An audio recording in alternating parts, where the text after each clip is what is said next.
但我们回来看一下这个议题，确实我们在22年开始，23年的时候出现很大的餐饮缺工的浪潮。但餐饮缺工，大家第一个反应是少子化，就说哦，就因为人口变少了才会变这样。但真的是这样吗？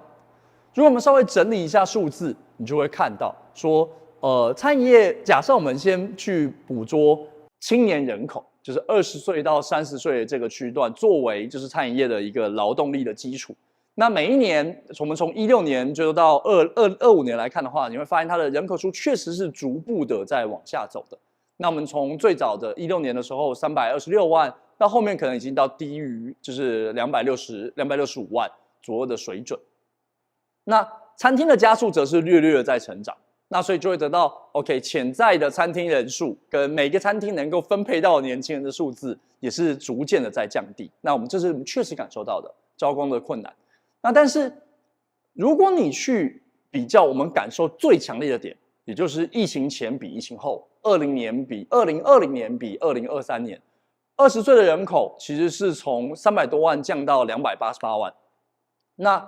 每个餐厅能分配的人力其实是有减少10%的。但如果你看23年当年104银行公布的招募的那个供需比的话，每一个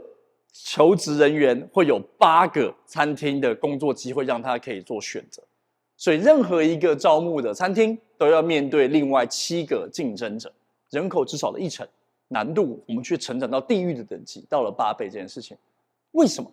为什么明明人没有少，但是大家不愿意做这件事情？我们认为是这5年来这样大量消失的劳动力，并不是年轻人口消失不见，而是服务意愿这件事情消失不见，情绪劳动变成一个很重要的题目，我们没办法承担。那他们开始，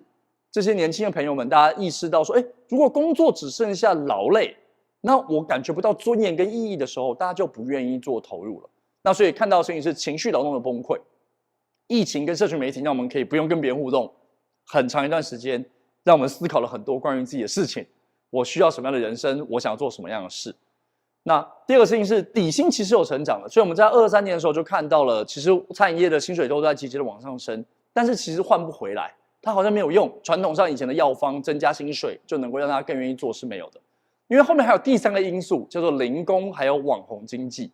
就他可以选择做外送，他可以选择小鸡上工，然后跟各种就是更弹性的工作方式，让他不用过分承诺在单一的关系上面，他也不用担心没办法承担某件事情。那当然，网红经济也是很让人兴奋的事情。你说 YouTuber 啊、KOL 啊等等的，那为什么我还要每一天要在一个餐厅里面要工作8个小时，然后1个礼拜要工作6天，是很困难的。大家开始觉得服务意愿在这个产业慢慢的在消失。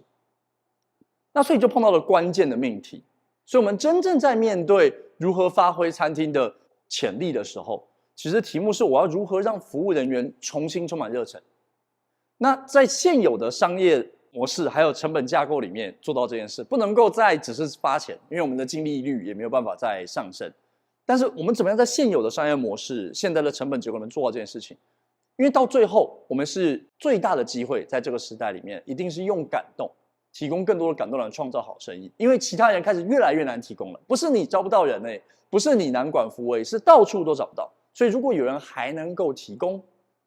那它就会变成更加的有竞争力。所以只要谁能够把服务变现，